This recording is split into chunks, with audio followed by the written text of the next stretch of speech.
Terima kasih Anda masih bersama kami di Editorial Media Indonesia. Mas Jaka, kalau melindungi pekerja migran di lautan, saya berpikirnya begini, sebetulnya kan sebelum melaut, itu kan ada catatan pasti. Bagaimana, apalagi ketika dia melaut di kapal yang berbendera asing, itu kan harusnya ada paspor dan segala macam. Apakah itu tidak terdata, tidak terdeteksi dari awal bagaimana kemungkinan perlakuan tidak manusiawi ini bisa dicegah dari awal begitu?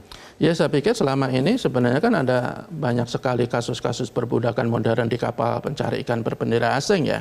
Bahkan tahun 2010 ketika saya ada liputan ke Afrika Selatan, saya bertemu dengan 2 anak buah kapal asal Jawa Tengah yang bekerja di kapal pencari ikan berbendera Taiwan, sama persis yang dialami dengan APK yang sekarang di Korea Selatan ini. Mereka bekerja sehari itu 18 jam lebih, gajinya saat itu ketika dirupiahkan hanya 1,4 juta, makanannya juga sangat dibedakan dengan anak buah kapal dari negara yang bersangkutan, dan mereka untuk keluar dari pekerjaan itu sangat susah karena paspornya ditahan. Artinya bahwa sebenarnya dari awal perlakuan untuk melakukan dalam tanda kutip menjebak itu sudah dilakukan. Dan itu biasanya terjadi ketika mereka bekerja melalui agen-agen yang tidak bertanggung jawab di Indonesia. Tapi agen itu legal atau ilegal? Ya, kita tidak tahu apakah itu legal atau ilegal, dan mereka biasanya para pekerja itu kan mereka tidak terlalu paham ya soal-soal seperti itu ya. Kalau agen-agen itu legal, sepertinya seharusnya ya bisa mempertanggungjawabkan pelindungan terhadap ABK yang bekerja di kapal pencari ikan. Tetapi faktanya bahwa kalau menurut Migran Care berdasarkan Global Slavery Index itu katanya ada ratusan ribu orang Indonesia, ABK asal Indonesia yang menjadi korban perbudakan di kapal-kapal pencari ikan berbendera asing di seluruh dunia. Di seluruh dunia. Kemudian juga berdasarkan data di Greenpeace, Seaborn itu dia pernah melakukan penelitian dalam 34 kasus perbudakan di kapal berbendera asing, kapal pencari ikan, itu hampir semuanya mengalami perlakuan perbudakan atau dalam istilahnya kerja paksa lah. Mereka gajinya ditahan, mereka mengalami kekerasan fisik bahkan kekerasan seksual, mereka juga diharuskan lembur berlebihan, sama persis apa yang dialami oleh saudara-saudara kita yang sekarang berada di Korea Selatan.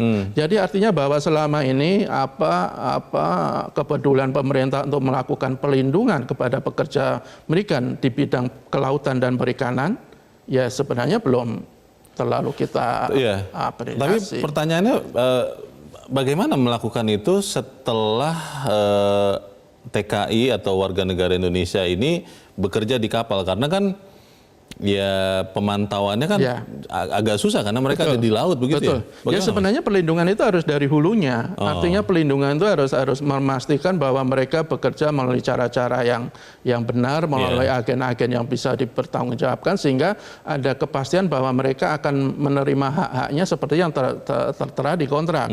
Kalau kita lihat yang dialami sekarang, apa yang tertera di kontrak dengan apa yang dialami di lapangan itu kan bertolak belakang. Seperti tadi soal orang yang meninggal, juga soal masa jam kerja misalnya. Memang betul bahwa di kapal-kapal pencari ikan itu kalau tidak bekerja kita juga mau ngapain kalau di tengah lautan yang luas. Tetapi kalau sampai 18 jam sehari, apalagi dalam testonomi salah satu ABK sampai 30 jam berdiri untuk mencari ikan, itu kan sudah di luar batas-batas kemanusiaan. Baik, kita harus jeda dahulu dan nanti kita akan mencari tahu bagaimana pendapat dari masyarakat, Mas Jaka, dan pemirsa tetap bersama kami. Editorial Media Indonesia segera kembali. Terima kasih pemirsa Anda masih bersama kami. Kita di bagian akhir dari diskusi kita pagi ini. Mas Jaka, kita coba dengarkan dulu pendapat dari masyarakat bagaimana melihat perlindungan pekerja migran di lautan. Kita sudah terhubung dengan pemirsa Metro TV di Manado, Sulawesi Utara. Ada Pak Vence. Pak Vence, selamat pagi Pak. Selamat pagi Bung Leo, selamat pagi Pak Jaka. Selamat pagi Indonesia. Ya, silakan Pak Vence. Ya, saya sebagai warga negara Indonesia sekaligus sebagai pemerhati sosial kemasyarakatan, saya bermohon bahwa persoalan ini harus dituntaskan secara hukum, Bung Leo. Karena begini, Bung Leo, memang betul kata Pak Jaka tadi, itu ada Undang-Undang nomor 17 itu tentang perlindungan ketenaga kerjaan migran ya. Tapi ada juga Pak Jaka, ingat bahwa ada Undang-Undang nomor 15 tahun 2016 tentang pengesahan Konvensi Ketenaga Kerjaan Kemaritiman. Di sana memuat tentang hak dan kewajiban selaku perusahaan perekrut tenaga kerja dan hak dan kewajiban selaku tenaga kerja. Ini adalah amunisi yang boleh digunakan oleh pemerintah dalam rangka menyelesaikan persoalan ini, Bung Leo. Ada juga Undang-Undang nomor 2 tahun 2004 tentang penyelesaian perselisihan ketenaga kerjaan Indonesia. Dan ada Undang-Undang nomor 40 tahun 2004 tentang sistem jaminan nasional, sosial nasional. Nah, ini harus diselesaikan agar supaya tidak berdampak di kemudian hari terulang lagi. Nah, ini kan sudah sebuah praktek perbudakan ketenaga kerjaan yang dilakukan oleh perusahaan-perusahaan asing, di mana ya istilahnya Bung Leo menginjak-injak harga diri bangsa kita sendiri. Nah, ini masalahnya Indonesia. Pak Vence, penuntasannya itu seperti apa Pak? Apakah kemudian minta untuk ganti rugi saja cukup misalnya, atau apa? Karena ini kan antar negara nih Pak, walaupun ya bisnis to bisnis begitu ya. Ya, tapi kan begini Bung Leo, apapun yang kita lakukan itu kan ada payung hukum. Nah, kita bisa lihat dari undang-undang internasionalnya, kita juga bisa melihat dari undang-undang ketenaga kerjaan Indonesia. Artinya begini, kalaupun tadi kata Pak Jaka dan Bung Leo itu sudah ada persetujuan dari keluarga, itu kan bukan satu solusi. Segala sesuatu harus diselesaikan agar supaya kita mempunyai kekuatan hukum yang sama. Artinya di kemudian hari, maksud saya diselesaikan agar supaya di kemudian hari tidak akan terjadi lagi hal-hal seperti ini. Nah, kita berada pada koridor hukum yang harus dihormati. Ada kan kesepakatan kerjasama antara perekrut dengan yang direkrut ya. Nah, itulah juga salah satu amunisi yang harus digunakan Indonesia untuk menyelesaikan persoalan ini. Baik, terima kasih Pak Vence di Manado, Sulawesi Utara. Di belakang Pak Vence ada Pak Bambang Saptono di Surakarta, Jawa Tengah. Pak Bambang, selamat pagi. Ya, selamat pagi Metro TV dan selamat pagi saudaraku bangsa Indonesia. Selamat pagi Pak Bambang. Silakan Pak, pendapat Anda bagaimana Pak? Kita pantas mengecam tindakan pelarungan 3 jenazah awak WNI ke laut dari kapal Longsin berbendera Tiongkok yang berlayar di Samudra Pasifik pada Desember 2019 dan Maret 2020 yang lalu.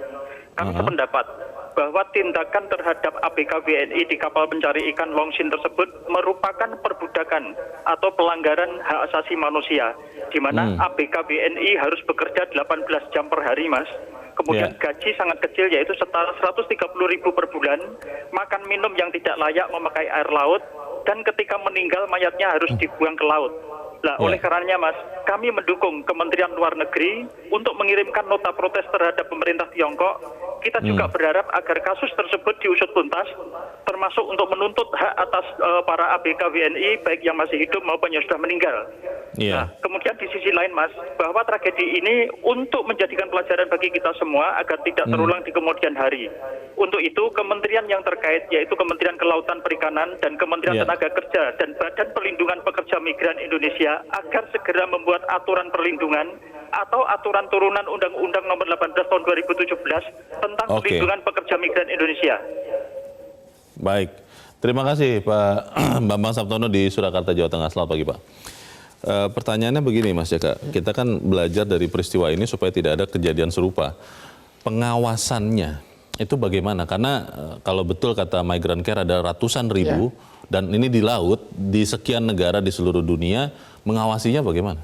Ya, saya pikir pengawasan sekali lagi harus dari awal ya. Artinya tadi Pak Vence sama Pak Bambang kan juga sepakat bahwa pemerintah harus tegas dalam hal ini agar tidak terjadi lagi.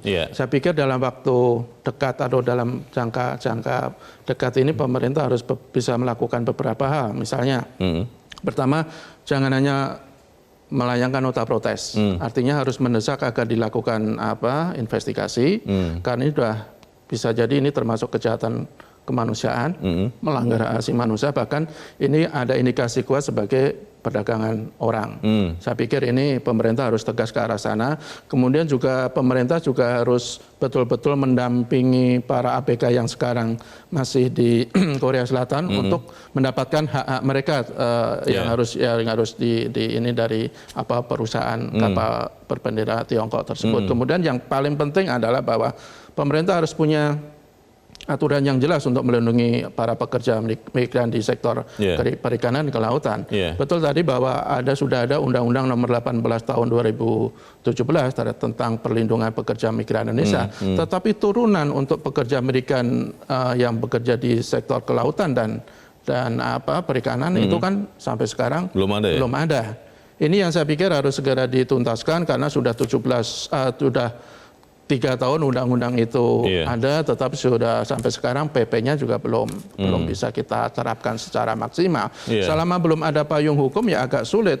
Yang terjadi justru ada saling ada lintas ego sektoral antara Kementerian Tenaga Kerja misalnya, dengan Badan Perlindungan Tenaga Kerja Migran Indonesia, juga dengan instansi-instansi terkait. Jadi kalau sudah ada aturan yang jelas, arah yang akan dilakukan pemerintah, langkah-langkah yang harus ditempuh oleh pemerintah juga akan semakin jelas. Kita tentu tidak ingin kejadian-kejadian seperti ini terjadi lagi. Bagaimana warga negara Indonesia, anak bangsa kita yang hanya untuk mengais nggak nyampe 2 juta tapi harus bekerja begitu menyedihkan. Kita juga ikut terenyuh dalam situasi seperti ini. Semoga ini menjadi peristiwa terakhir dan nanti kita akan pantau ya, karena sering dikatakan orang Indonesia ini suka lupa kalau sudah tidak ada peristiwanya. Semoga itu tidak terjadi. Mas Jaka, terima kasih sudah hadir di tempat ini, Mas. Selamat pagi. Pemirsa, kejadian yang menimpa pekerja migran Indonesia ini harus dijadikan tonggak untuk negara menuntaskan aturan-aturan yang mampu melindungi para pekerja migran di sektor kelautan dan perikanan. Jangan sampai terjadi ucapan yang berkata, ini harus menjadi kasus terakhir. Namun setelah itu lupa dan kembali mengesampingkan tugas negara untuk memberikan kepastian hukum. Marilah kita kawal bersama agar negara segera menuntaskan dan tidak membiarkan lautan yang lagi-lagi menentukan nasib para pekerja migran Indonesia karena mereka saudara kita. Saya Leonard Samosir, terima kasih Anda sudah menyaksikan. Selamat pagi.